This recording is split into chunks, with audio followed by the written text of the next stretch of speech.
네, 반갑습니다. 주식스터디입니다. 오늘도 유익한 방송 진행하도록 하겠습니다. 구독과 좋아요 눌러주시고요. 저평가 우량주, 세력주, 바닥주, 테마주 위주로 코멘트 드리고 있습니다. 주식스터디 구독과 좋아요 눌러주시고 이전 영상도 좋은 종목들 코멘트 많이 되어 있으니까 한번 참고해 보시면 좋을 것 같습니다. 바로 시작하도록 하고요. 오랜만에 시장이 좀 반등이 나왔죠. 같이 보도록 하겠습니다. 일단은 시장 거래대금부터 체크하는 게 먼저 중요하다라고 했어요. 시장이 반등이 나왔지만은 6조, 4조 거래대금 이거 두 개 합쳐서 이제 11조 조금 넘는 수준까지 나온 거죠. 그러니까 시장이 그래도 거래대금이 15조 가까이 나왔는데 이렇게 반등이 나왔음에도 불구하고 사실 시장에 큰 거래대금이 들어오지 않았다. 그리고 기존의 거래대금보다 크게 감소했다라는 부분을 꼭 체크하시고요. 거래량이 적어지면 시장은 외인들이 들어오게 됩니다. 그만큼 시장은 거의 저점에 다 달았다라고 볼 수 있을 것 같고요. 시장은 항상 주식은 거래량이 적을 때 매집을 해서 거래량이 폭발할 때 상승할 때 매도하는 게 맞다. 이런 부분 기본적인 철학만 잘 기억하신다면 좋을 것 같고요. 정말 수급이 많이 부족하다라는 느낌 받았습니다. 그래도 비교적 체감 지수 상당히 상승 종목이 1600 종목 정도 나오면서 상당히 투심 자체는 죽었지만 그래도 오늘 분위기 상당히 나쁘지 않았다 정도만 체크하셔도 좋을 것 같고요. 외국인들이 선물 3,800 계약 들어오면서 이제 슬슬 상승에 대한 배팅이 들어오지 않을까 그렇게 생각해 봅니다. 삼성전자는 내년에 설비 투자 비중을 14% 올해보다는 감소하는 그런 형태로 갈 것 같고요. 한 50조 정도 설비 투자 됐던 게 40조로 줄어들지만 사실 투자하는 물량 자체는 크고 감산 사이클로 접어들면서 앞으로 삼성전자가 많은 이익 드라이브를 걸 수 있을 것 같고 현재 자리 분기 실적으로 봤을 때 많이 감소했었던 저점을 찍은 그런 실적을 이제는 좀 반등 기조로 그리고 정상 실적으로 진행되는 과정이다. 내년 1분기부터는 삼성전자를 포함해서 많은 종목들이 반등이 나올 확률이 높아지고 있다. 이렇게 봐주셔도 좋을 것 같습니다. 오늘 종목들 상승한 종목들을 기반으로 또 다음 상승 섹터들을 또 잡아보도록 하겠습니다. 현재 중동에 대한 리스크는 계속해서 되고 있죠. 이제 이스라엘이 미국에 어느 정도의 전폭적인 지원을 받다 보니까 이런 부분에 대해서 이란 대통령이 트위터를 통해서 시오니스트, 그러니까 유대 민족주의라고 해서 이제 이스라엘을 기본적으로 유대인 관점으로 보는 상태에서 또 미국의 또 자본이 유대 자본이다 보니까 이제 미국이 이스라엘을 지원한다 그런 개념으로 그렇게 이해가 돼서 시오니스트 정권의 범죄가 레드라인을 넘었고 이것이 많은 사람들이 행동을 할 수 있게 만들 수 있다라는 경고를 했고 역시나 미국에게도 전방위적인 지원을 계속하고 있다라는 언론 플레이를 하고 이제 경고를 했어요. 그래서 이란이 중동은 아무래도 이제 전쟁을 하면은 이제 뭐 세계 화약고라는 말도 나올 정도로 이제 중동에는 이제 국방력 자체도 상당히 나라 규모에 비해서 크고 GDP 대비해서 예산도 많이 쓰고 하다 보니까 상당히 리스크가 있는 거고요. 저는 그럼에도 불구하고 어떻게 보면은 시장이 이렇게 전쟁이 터지는 거에 비하면 시장이 견고한 거 아닌가라는 생각이 들 정도로 어찌됐든 간에 잘 버티는 거 아닌가 이 정도면? 이라는 생각이 들었습니다. 뭐 상당히 많이 급락이 나왔지만은 어떻게 보면 전쟁이라는 거, 그것도 전쟁이 전 세계적으로 크게 두 건이나 진행이 되고 있는 거에 비하면은 상당히 강한 거 아닌가라는 생각이 또 오늘은 또 그런 생각이 들더라고요. 이스라엘 제가 말씀드렸듯이 전쟁은 장기화가 될 것 같습니다. 단숨에 전쟁이 끝나서 그런 그림이 그려지지는 않을 것 같고 다만 우리가 볼 수 있는 이 어둠 속에서 실버 라이닝 클라우드를 볼 수 있는 거는 바로 이제 그 구름 속에 이제 햇빛 한 줄기를 볼 수 있는 게 이런 모든 리스크 중에 하나만 종료가 되더라도 상당히 시장 분위기는 좋아질 수 있을 거라는 것이고 우리나라가 이제 예산 이제 내일부터 해서 예산에 대한 이제 마지막 국회가 마무리되는 예정인데 11월에는 예산 시즌입니다. 그래서 이제 우리나라가 이제 현재 정부에서는 예산을 한 2% 정도밖에 늘리지 않을 예정이에요. 기존의 예산을 늘렸던 범위에 비하면, 그리고 현재 시장의 경제 인플레이션에 비하면, 전 세계적인 그 예산을 찍어내는 규모에 비하면 상당히 우리나라가 예산 증액폭이 적은데, 재정 건전성이라는 이유로 이렇게 예산을 2%, 3% 수준밖에 증액을 하지 않습니다. 근데 이제 야당에서는 그런 부분이랑 반발이 심한 상황이고, R&D 자금이라든지 민생 경제 지원이라든지 이런 부분에서 차이가 있어요. 일단은 우리나라가 재정 건전성을 지금 예산을 줄인다고 해서 잡기가 어렵기 때문에 예산을 대폭 늘려서, 만약에 그 늘어나는 섹터가 있다면 우리가 거기를 좀 더 집중적으로 봐야 될 것 같고, 아마 건설, SOC 사회적 간접 자본인 내용이 많이 나올 거라 생각이 듭니다. 일단은 그 부분은 내일 다시 한번 좀 체크를 해 드리고요. 현재로서 이제 이런 시장 속에서 제가 가장 메인으로 보는 건 무조건 에너지다. 에너지는 무조건 양수겸장이고, 전쟁이 터지든 끝나든 계속해서 인플레이션 지속될 수밖에 없고, 현재 골드만삭스의 어떤 전망, 외신들의 뭐 뱅크 오브 아메리카에서 나오는 $200가 넘는 전망, 이게 현실화될 가능성이 상당히 있다. 지금 에너지 비용들이 계속 올라가고 있고, 이런 종목들, 흥구석유 같은 종목들이 대장을 잡는다. 여전히 이런 종목들은, 급동류와 같은 실적 좋은 종목들은 여전히 메리트가 있고, 이제 또 신고가 돌파를 노려볼 수도 있을 만한 그런 종목이라고 생각합니다. 펀더멘탈에 받쳐줘야 되고요. 정 아니면 이제 세기상사 같은 석유 유통 기업들을 찾아서 바닥권에서 공략하는 것도 정답입니다. 중앙에너비스도 다 이렇게 출발을 했던 거거든요. 그래서 가는 거거든요. 그래서 이제 유통하는 기업들인데, 뭐 펀더멘탈을 보는 게 아니라 그래도 유통 마진을 남겨 먹을 수 있는 기업들이라면은 지금은 다 원유 기업에서는 다 부각을 받을 수 있고, 마찬가지로 그 가스 기업들도 보셔야 되는데, 이 가스 기업들도 별거 없습니다. 전부 다 한국가스공사에서 납품을 받는 거예요. 한국가스공사에서 납품을 받고, 이 천연가스랑 LNG 등등을 해가지고 지역 기반으로 해서 공급을 하는 것이죠. 대성에너지도 마찬가지고요. 가장 또 대장격인 GSE 역시나 마찬가지입니다.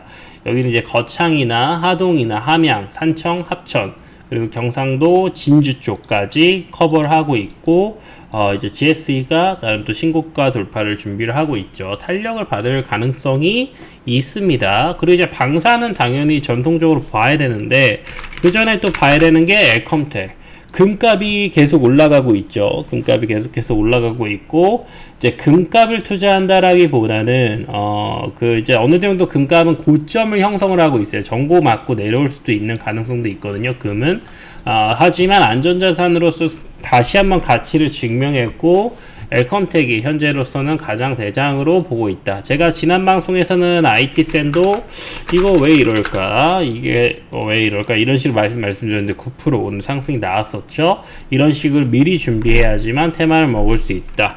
방산도 역시나 하나 시스템이나 하나 에어로스페이스 같은 큰 종목들도 상승이 나왔기 때문에 이제 방산조는 다 아래에 있어요. 그리고 한일단조가 이제 155mm 포탄 여러 가지들이 좀 많이 부족하다고 해서 그렇게 해서 좀 많이 부각이 됐고요. 유도탄 탄체나 지금 이런 물량들이 상당히 부족하고, 그리고 기본적으로 자동차 부품 관련해서 실적이 잘 나오기 때문에 이 종목은 저평가 종목으로서도 메리트가 있어요. 그래서 바닥권에서는 충분히 한일단조를 위주로 보시고, 뭐 빅텍이나 스테코 같은 전통적인 방산주도 좋은 흐름이 들어왔고, 대성하이텍도 역시나 바닥권에서 좋은 흐름 들어왔습니다. 이 정도까지 체크하시면 될 것 같고요. 두산 로보틱스가 오랜만에 상장 이후에 큰 상승이 나왔어요.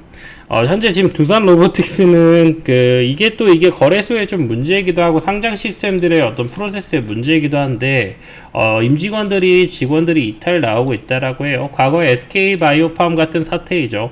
이런 부분들, 임직원 보호 예수, 이런 부분에 대해서 좀 임직원은 차라리 보호 예수를 그냥 풀어주는 게 어떤가 싶기도 합니다. 뭐 어차피 팔 거면 나갈 거고, 안 팔 거면 또 들고 있을 건데 그거를 뭐 굳이 임직원이라고 해서 보호예수를 걸어야 되는지 싶어요. 그리고 임직원의 그 물량이 얼마나 된다고. 괜히 저는 걱정되는 게 뭐냐면 그런 인재들이 또 얼마나 이렇게 보호예수 시스템을 피하기 위해서 노력할 정도로 어떤 그런 기민한 머리를 갖고 있으신 분들, 물론 좋은 행동이라 생각하지는 않지만 또 본인의 자본주의에서 본인이 선택을 하는 거니까 비난할 수는 절대 없죠. 그러니까 그런 부분에서 인재 유출을 나는 지금 경제 얘기를 주식 얘기를 안 하고 이상 얘기를 하죠.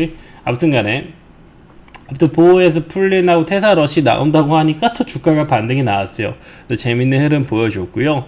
어찌됐든 간에 지금은 좀 기술적인 반등 가능성이 좀 높다. 그리고 로봇 관련주가 이걸 기반으로, 이걸 바로미터로 해서 가장 대장은 이제 이렌시스가 가장 좋은 흐름 보이고 있었고, 계속 똑같습니다. 어쩔 수 없어요. 이 대장이라는 게 쉽게 바뀌는 게 아니기 때문에. 레인보 로보틱스 좋은 자리에서 반등 나왔고요. 이제 유진 로봇. 유진 로봇은 좀 LG 계열로 해서 수혜를 받는 종목이죠. 그래서 그 삼성에는 레인보우 로보틱스가 있다면 이제 유진 로봇은 LG 관련된 그 스토리들을 좀 만들어갈 수 있을 것 같습니다.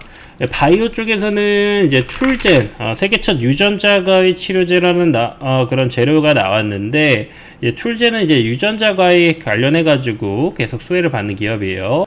이제 또 우리나라의 또 미래 먹거리 중에 하나가 오송에 들어서는 이제 바이오 센터가 있는데, 툴젠이 이제 오송 그 센터에서 유전자 교정 기술에 대해서 종자 사업을 확대한다라고 했고, 오송 센터는 좀 중요한 부분이 상당히 이제 또 넓고 사무실을 크게 쓸 수 있기 때문에 바이오 연구하기가 좀 좋습니다. 툴젠이 이제 2018년에 유전자 교정을 통해서 고올레산 콩을 개발한 적이 있어요. 그래서 그 아롤레산 함량이 높으면 이제 아무래도 항산화 효과가 높기 때문에 고올레산 콩을 개발한 게 툴젠이다. 그래서 이제 뭐 GMO에 대한 이슈도 있고 하지만 결국 제가 봤을 땐 이거는 뭐 농업이든 바이오든 미래가 될 수밖에 없는 부분이라서 우리나라에서 유전자과에 관련된 종목이 없어요. 그래서 툴젠이 좀 이슈를 받고 있고, 이제 근데 툴젠도 이 적자에 대한 부분은 확실히 해결할 필요가 있습니다. 이제 뭐 강스텐 바이오 같은 애들이, 그러니까 여기도 이제 그 저거를 진행하잖아요. 그 아토피 치료제 임상 3상 진행하고 있고, 그 재료로 해서 이제 주봉으로 봤을 때 상당히 고점을 만들어내는 이력도 있어요. 근데 지금 못 뒤집잖아요. 그래서 이게 결국 적자를 해결하지 못하면 쉽지가 않습니다. 그리고 재무가 무너졌을 때 이제 더 이상 투자나 CB 받기도 쉽지가 않아요. 이렇게 이제 적자가 큰 상황에서 이걸 봐야겠다. 이제 지분을 보면 아예 지분이 다 날라갔어요. 그러면 아무리 이제 강경선 박사라고 하더라도 본인의 이름이 들어가서 강경선 스템 바이오텍인데 이거 뭐 되겠습니까? 지분 다 이속하고 전환사채 다 해가지고. 물론 이분이 계속 노력하겠지만 우리나라에서 상당히 이제 기념비적인 업적을 세울 가능성이 높지만 그게 어렵기 때문에 이제 여기가 매출이 늘어나잖아요. 이제 뭐 화장품 같은 거를 파는 거예요. 네. 그래서 사실 그런 전략을 애초에 투트랙으로 가는 것도 나쁘지는 않고 조금 그런 부분들에서 재무만 더 건전한다면 이런 바이오 기업들이 좀 더 좋지 않을까. 근데 우리나라가 좀 R&D 예산을 줄이고 있는 그런 실정이라서 좀 어려운 부분이 있을 것 같고, 근데 여기는 부채 비율이 또 생각보다는 낮아요. 자본이 이 정도, 부채가 이 정도. 부채 자본이라고 할 것도 없는데 이제 부채는 한 단기 차입금 이런 게 오히려 없네. 오히려 이런 거는 갈려있고 있고 지분 갈아다가 계속 버티는 거죠. 그러니까 아무튼 간에 이런 좋은 유망한 기업들이 잡주로 마감되지 않았으면 좋겠고 좀 블록버스터로 마무리가 됐으면 좋겠습니다. 그래서 어쨌든 툴젠도 그런 관점에서 좀 이렇게 수급이 들어왔지만 오히려 강스텐보다 그런 준비가 전혀 안 돼 있어요. 상품 매출에 대한 그런 부분들. 물론 툴젠은 또 제넥신이라는 큰 또 최대 주주가 있고, 제넥신도 너무 많이 내려왔네. 근데 또 제넥신은 누구예요? 최대 주주가 한독이죠. 한독이 워낙 재무가 우량합니다. 근데 한독도 재무 우량해도 주가는 지지부진하네요. 이렇게 재무가 우량한데도 오히려 매수의 관점으로 볼 수도 있을 것 같아요. 근데 워낙 자회사들이 지지부진해서 그런 부분이 있어요. 지주사로서의 역할이 안 되죠. 한독은 지주사라는 개념보다는 스스로가 오픈 이노베이션을 잘한 어떤 재무가 우량한 기업이에요. 본인들의 캐시카우 훌륭한 상태에서 오픈 이노베이션에 투자하는 이런 기업, 이런 기업들이 저평가되어 있으면 참 아쉽죠. 이런 기업이 나스닥에 상장되어 있거나 했었으면 상당히 뭐 또 근데 그렇게 상장이 안 됐을 수도 있어요. 책임감이나 이런 게 또 국내 기업으로서 그런 게 있을 수도 있고.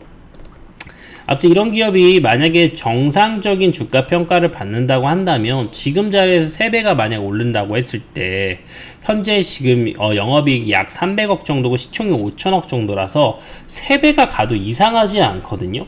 그래서 이제 이런 종목들은 사실 되게 절대적인 저평가 구간이에요. 아무리 자회사로 성장성이 담보가 안 된다 하더라도 충분히 가능성이 있습니다.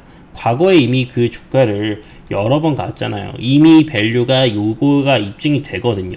실적 숫자로만 봐서도 풀이가 이 정도 밸류가 풀이가 될 수 있을 정도의 기업이면은 메리트가 저는 있다고 봅니다. 어떻게 여기까지 내려왔나 싶기도 하네요. 뭐 한독을 요즘은 제가 잘 파지 않고 이슈가 전혀 안 되니까 공부할 가치가 없죠. 그러니까 트렌드에서 밀리면 또 그런 부분이 상당히 단점이 있습니다. 그래서 지금 여러분들이 하시는 공부가 중요하다라는 거고요. 아무튼 툴젠 오랜만에 유전자 가해 재료로 급등이 나왔습니다. 라이백 이제 로슈의 파트너죠. 사렙타 테라퓨틱스라는 미국의 글로벌 제약사랑 이제 MTA 물질 이전을 체결을 했습니다. 물질 이전은 사실 기술 수출 전 단계라고 보시면 되고 어쨌든 물질 이전도 기술 수출이에요. 좋은 거고 또 여기는 분기도 흑자 전환을 했고 기술 수출을 통해서 또 추가적인 매출을 낼 수도 있겠네요.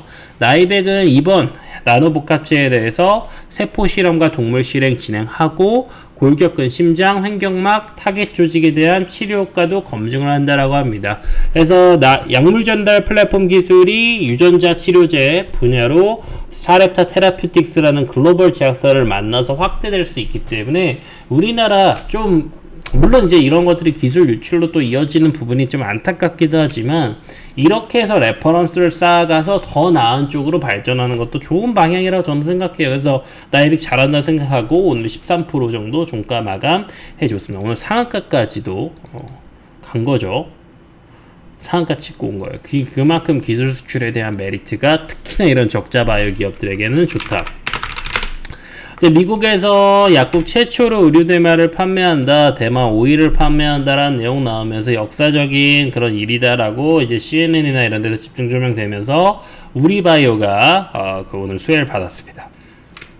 네, 우리바이오는 이제 국내 수도권 지역에서 천연 대마 원료를 개발하는 유일한 업체이기 때문에 현재 시총 1000억 건이고 중장기 이평선 뒤집고 수급 계속 많이 들어오네요. 그래서 추가적인 또 상승도 또 준비만 되고 시장 좋아진다면 더 가능할 수 있지 않을까 그렇게 생각이 들고 우리바이오는 여러분 생각하시는 것보다 굉장히 큰 기업입니다. 계열사 되게 많이 갖고 있고 매출이 1조가 넘고 그렇습니다. 그래서 이 종목은 요걸 기점으로 해서 좀 리밸런싱이 되었으면 좋겠네요. 그리고 알테오젠 현재 지금 코스닥 바이오 대표에서 휴젤이랑 알테오젠이랑 HA 이노엔이 싱가포르랑 홍콩에서 열리는 코스닥이 주최하는 글로벌 IR 컨퍼런스가 있어요. 그래서 얘네가 지금 적산병 보여줬고 거기서도 뭐 또 좋은 내용이나 기술 수출 같은 거를 좀 이끌을 수 있으면은 좋을 것 같아요.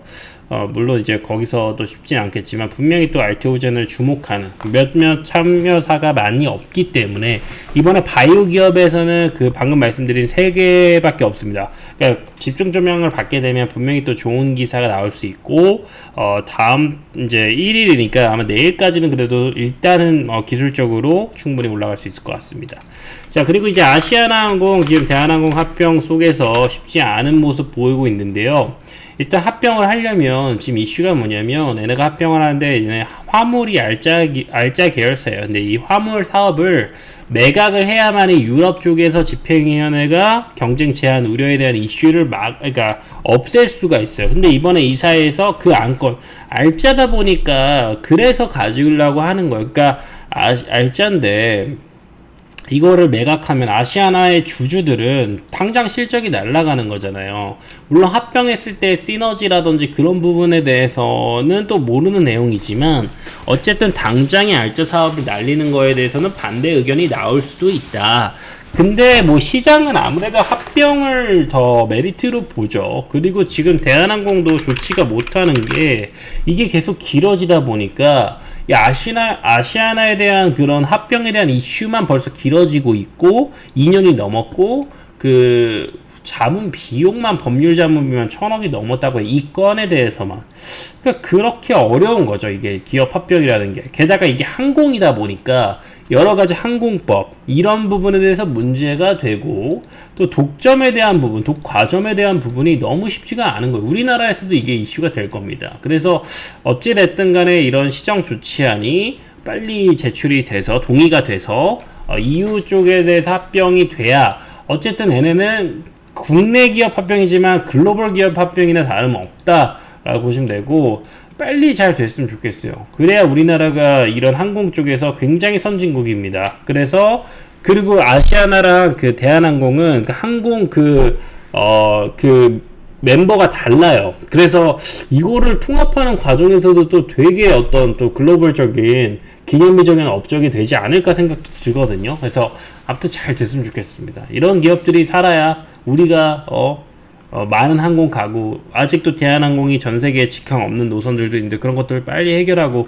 그러지 않을까 싶어요. 아무튼 그냥 뭐 주주 입장이나 사용자 입장이나 다 똑같을 것 같습니다. 합병을 다 바랄 것 같아요. 자, 칩셋 미디어가 나름 고점 부근에서 성장주인데 여기에서 이제 무상증자 1대1 결정 나왔고 이게 특별히 오늘 물론 이제 시장도 좋고 해가지고 이렇게 나왔지만은 이 상황이면은 권리락 전까지 항상 해볼 수 있겠다. 신주 배정 기준일이 11월 14일이니까 그렇게 길지 않은 기간 동안 분명히 뭔가 메리트가 있을 것 같아요. 지금 자리가 나쁘지 않다. 뭐 이런 자리에서도 이탈은 얼마든지 있을 수 있습니다. 아무리 성장주라고 하더라도요. 그래서 하지만 또 무상증자 1대1 좋은 재료가 나왔습니다. 반도체 소재 기업이죠. 퓨릿은 상장 이후에 주가 많이 빠지다가 어쨌든 또 의미 있는 자리가 나왔고 실적 성장세가 엄청 빠릅니다. 그래서 지금 자리부터는 적정 주가 보는 게 맞고 이 기업이 이제 한국 알코올이 계열사예요. 그래서 한국 알코올까지 같이 보시면 되는데 거의 시총이 비슷한데 퓨릿 시총이 1,800억인데 한국 알코올이 지분이 50%거든요. 그러면은 이거만 하더라도 벌써 시총에 900억이잖아요. 그러니까 1,000억 정도라고 했을 때 이 퓨릿 지분만 1,000억 설명인데 한국 알코올이 상당히 메리트가 있네요. 이런 저평가 기업도 이렇게 또 찾아볼 수 있다. 퓨릿은 이제 반도체 디스플레이를 넘어서 이제 2차 전지까지 영토를 확장하고 있기 때문에 뭐 그냥 퇴마나 이런 것도 굉장히 많이 부각될 내용들이 많습니다.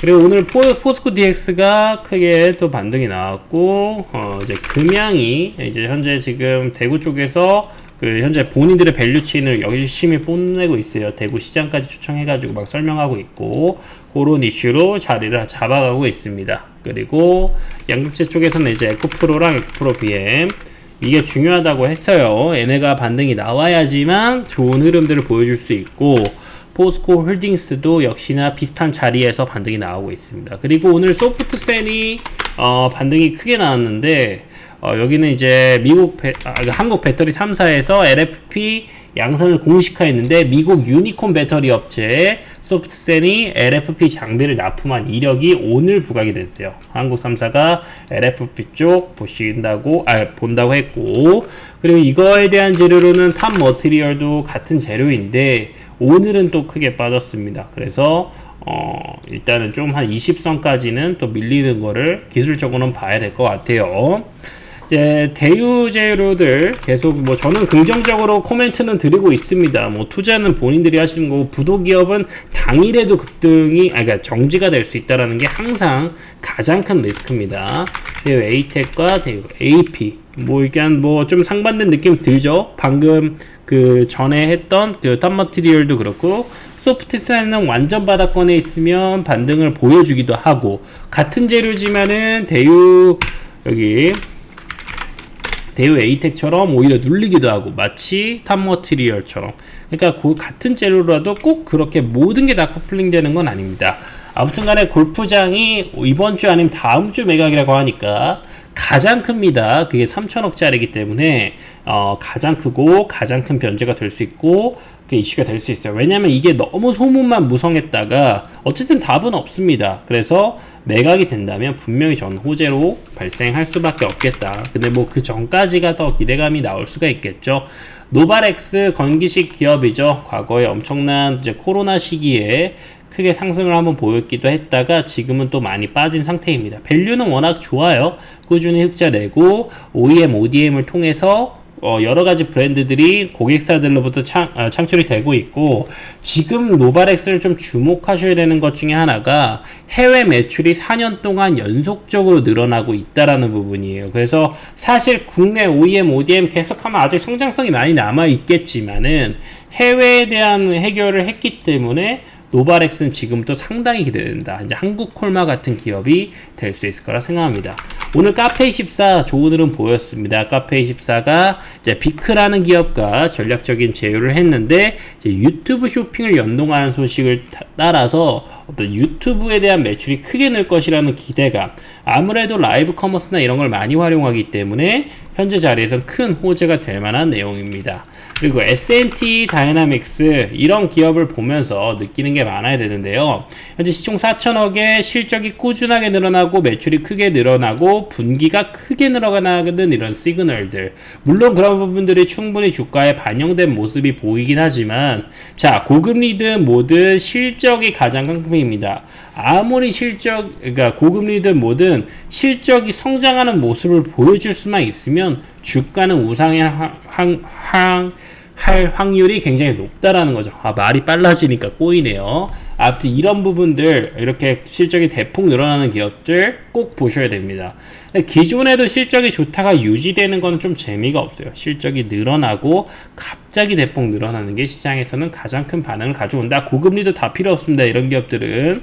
자, 그리고 롯데케미칼. 현재 롯데 쪽에서는 이제 SK 이노베이션이랑 SK IT랑 롯데 케미칼이랑 맞손을 잡아서 탄소 포집 시장을 본격적으로 공략한다라고 했고요. 이제 친환경 쪽에서는 탄소 포집 기술이 굉장히 크게 성장할 그 시장이기 때문에 연평균 거의 20% 성장이 가능한 시장이 탄소 포집 시장이에요. 그리고 현재 롯데 케미칼 바닥권에서 의미 있는 현재 그 시그널 반등 시그널 나왔고 스윙 매수 신호 나왔죠. 이게 작은 것 같아도 스윙 매수 뜨고 내용 좋고 기업 좋으면 그래도 이게 나름대로 10%는 갑니다. 그리고 지금 아직 바닥권이고 이미 한번 여기서도 메리트 있는 가격인데 더 저렴한 가격에서 턴을 한 거기 때문에 기술적으로도 저는 좀 가능성이 높다고 생각이 들고 롯데케미칼 보시면 분기에 1000억 흑자 전환 보이시죠? 1조 영업이익 나오면 현재 시총 6조 저렴할 수 있겠다 라고 보시면 될 것 같고요. 고려아연 지금 지분 경쟁 이슈가 있습니다. 지금은 어설픈 재료들보다는 이렇게 지분에 대한 싸움, M&A, 유상증자, 전환사채 투자 등등이 더 좋은 재료가 될 수 있습니다. 물론 고려아연은 10주짜리 기업이지만 또 모르죠. 다 쏠릴 수가 있고 그 기존의 동맹관계였던 지분관계가 싸움으로 번지게 되면은 또 모릅니다. 그래서 이제 영풍까지 연계가 되어 있죠. 영풍의 장씨 집안 그리고 지금 현재 최씨 집안이랑 또 너무 자세하게 말하면은 안 되겠죠. 그리고 고려아연 지금 최씨 집안이 대표로 있습니다. 그래서 여기도 보시면 대충 아래 보이죠. 한번 참고해 보시고 근데 뭐 일단은 지금 지분 싸움은 이런 자리에서는 괜찮을 것 같아요.